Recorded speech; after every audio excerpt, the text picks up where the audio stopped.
हर साल की तरह इस साल भी पराली का मामला गरमाता जा रहा है।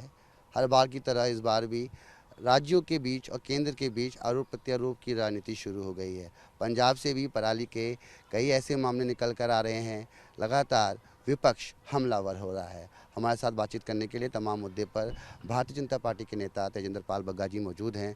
सर, इस साल भी लगता है मामला सुलझ नहीं पाएगा, वक्त गुजर जाएगा। देखिए, पिछले साल जब पंजाब में अरविंद केजरीवाल की सरकार नहीं थी तो उन्होंने कहा था कि हमने एक डीकम्पोजर बनाया है, अगर जो किसानों को दे दिया जाए तो जितनी पराली है वो फर्टिलाइज़र में बन जाएगी। उन्होंने कहा था बड़ा सस्ता विकल्प है और पंजाब की सरकार को इससे इस्तेमाल करना चाहिए। आज लगभग 6-7 महीने हो गए हैं उनकी सरकार को पंजाब के अंदर। क्यों किसानों को वो डीकम्पोजर देने में नाकाम साबित हुए? उन्होंने अपने चुनाव के मैनिफेस्टो में कहा था कि अगर हमारी सरकार आती है तो किसानों को विकल्प के तौर पे हम 2500 रुपये पर एकड़ देंगे, जिससे वो उसका कोई और सोल्यूशन निकाल पाए, पराली जलाए ना। लेकिन क्यों उसको फेल साबित हुए? आज पंजाब के अंदर कल 2000 से ज़्यादा घटनाएं पराली जलाने की हुई। उसके दोषी में किसानों को नहीं मानता। किसान क्या करेगा जब आप उनको विकल्प नहीं देंगे? ये सरकार की एक नीति होनी चाहिए थी, जो उन्होंने मैनिफेस्टो में कहा था हम उसकी नीति निकालेंगे। लेकिन आप उनको तो कुछ देते नहीं है विकल्प, और सारा दोष किसानों पे डाल देते हो। मगर सरकार कह रही है कि पिछले साल के मुताबिक जो परसेंटेज है इस बार कम है, पराली कम जली है। देखिए, अरविंद केजरीवाल अब क्या फिगर बताते हैं क्या नहीं बताते, उनसे बड़ा कोई फ्रॉड तो देश में पैदा हुआ नहीं है। दिल्ली के अंदर पॉल्यूशन का लेवल आप जहाँ के किसी भी मीटर से चेक कर लीजिए, चाहे वो 400-500 से ज़्यादा लेवल हो गया है। अब अरविंद केजरीवाल का हम डेटा देखें या एक्चुअल डेटा देखें? अरविंद केजरीवाल कहते हैं अपने आप को, मैं श्रवण कुमार हूँ, आपका बेटा हूँ। बेटे तो हैं, लेकिन ये श्रवण कुमार नहीं है, या औरंगजेब हैं जिन्होंने अपने बाप की हत्या की थी। एक सवाल ये भी कि अरविंद केजरीवाल मांग कर रहे हैं 135 करोड़ लोग हैं जो चाह रहे हैं कि भारतीय करेंसी पे लक्ष्मी गणेश जी की तस्वीर हो। इसको आप कैसे देखते हैं? कई लोग कह रहे हैं कि राजनीतिक मुद्दा है, गुजरात में चुनाव हैं, कई इस सोच समझ के दिया हुआ देखिए, बयान है। अरविंद केजरीवाल की राजनीति हमेशा हिंदू विरोध के ऊपर रही है।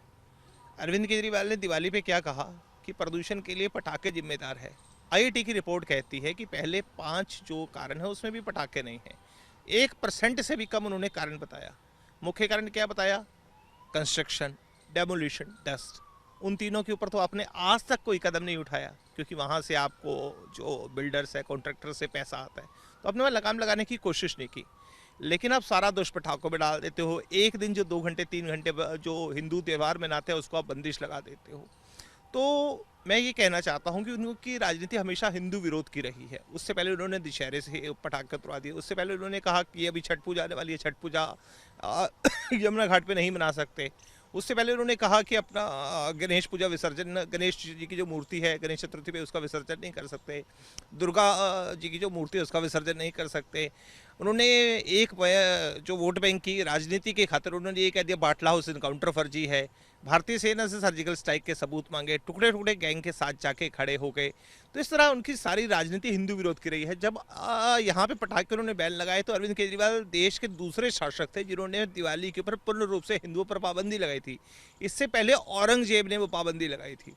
तो केजरीवाल जहाँ जाने लगे उनको लोग कहते देखो दिल्ली का औरंगजेब आ गया, दिल्ली का औरंगजेब आ गया। तो उन्होंने कहा कि गुजरात चुनाव है, कुछ ना कुछ विकल्प चाहिए, तो इसलिए उन्होंने ये सुबह उठे और प्रेस कॉन्फ्रेंस करते। पर ये केंद्र पैसा क्यों नहीं देता? आप भारतीय जनता पार्टी से जुड़े हुए हैं।